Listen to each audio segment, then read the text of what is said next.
At that time, there was a split, a division in Israel.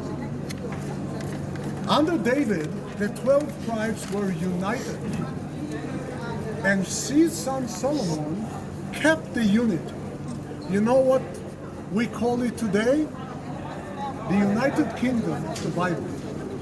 The United Kingdom, when the 12 tribes were together, and their capital was Jerusalem.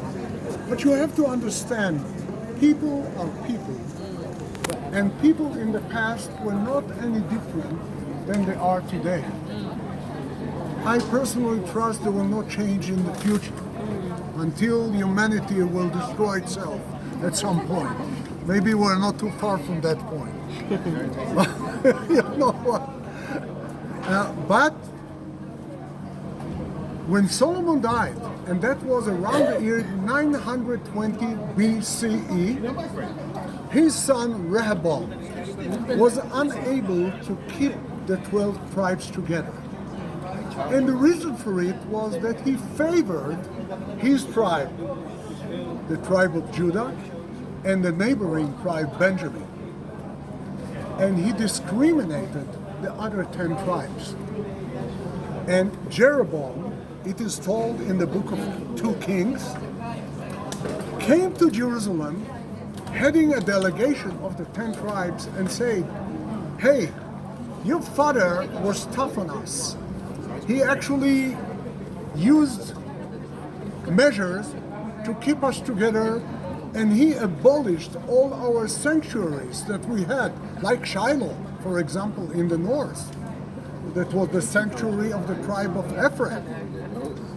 And he said, everyone that needs to worship God, come to Jerusalem. What does that mean? Revenues, money. You have to leave your fields. You have to come to Jerusalem. You put your money in Jerusalem.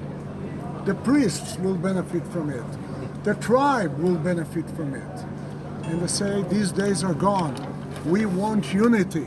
We want democracy. Down with the regime. You know that?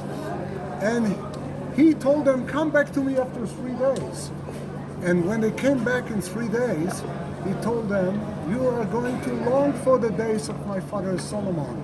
He used the whips, I will use the scorpions. That started a rebellion, and the 10 tribes split and created their own Jewish kingdom.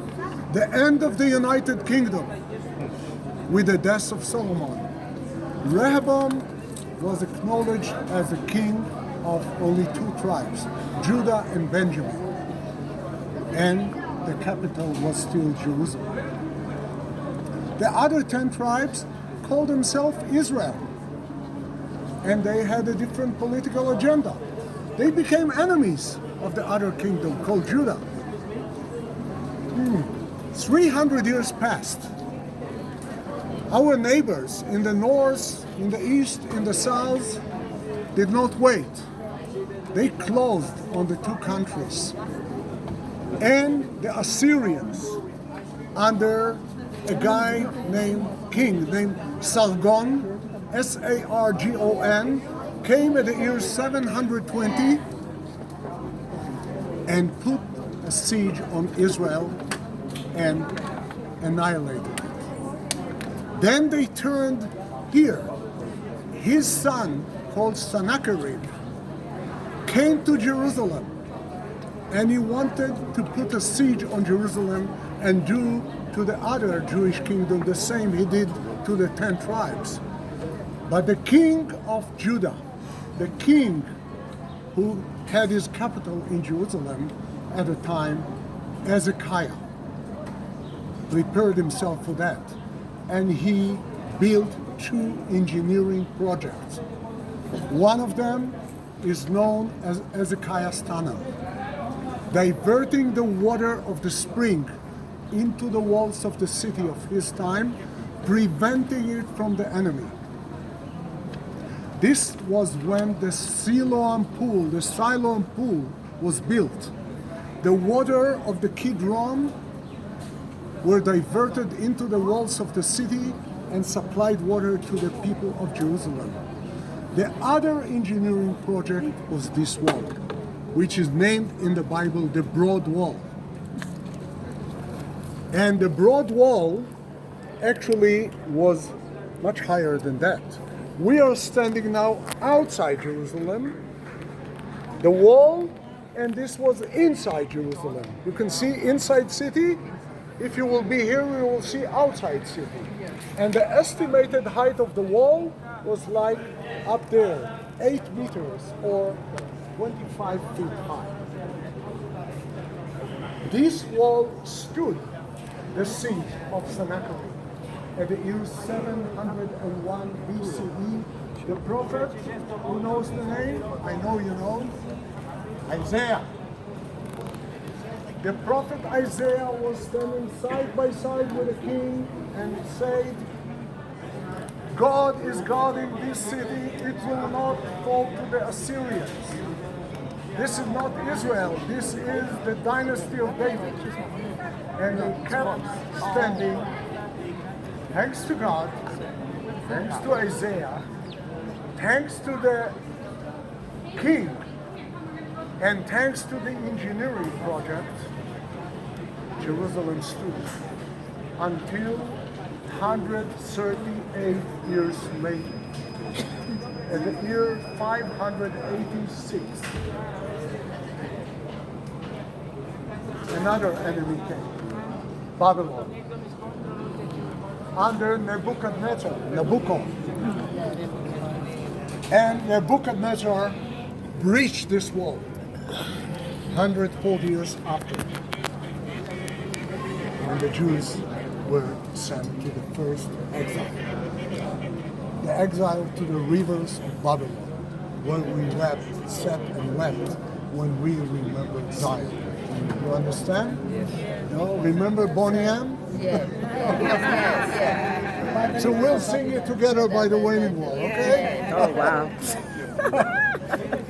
Okay, this is why the Jews are wailing all the time. Because they abandoned God and they pay the price for it. Okay? How come this wall is so low?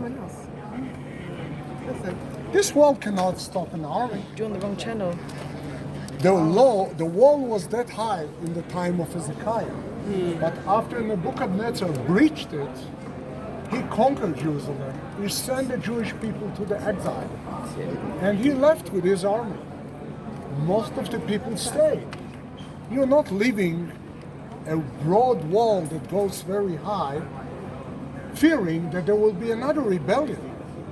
So they lowered it almost to the level of the street. And then it was covered by dirt and other Jerusalem, until in 1948 the Jordanians had a great idea. If we defeated the Jewish quarter, you can see the houses around, and we demolished it, let's make sure the Jews will not come back here. And they did not leave anyone live here. It was a waste. And in 1967, Israel came back and started rebuilding. But before rebuilding, they made sure they will find the biblical stuff. Yeah. And now what the Jordanians meant to erase the Jewish memory of Jerusalem, they did the opposite. We got to our roots 2,700 years ago. So, thank you for being so patient and bearing with me with this long lecture.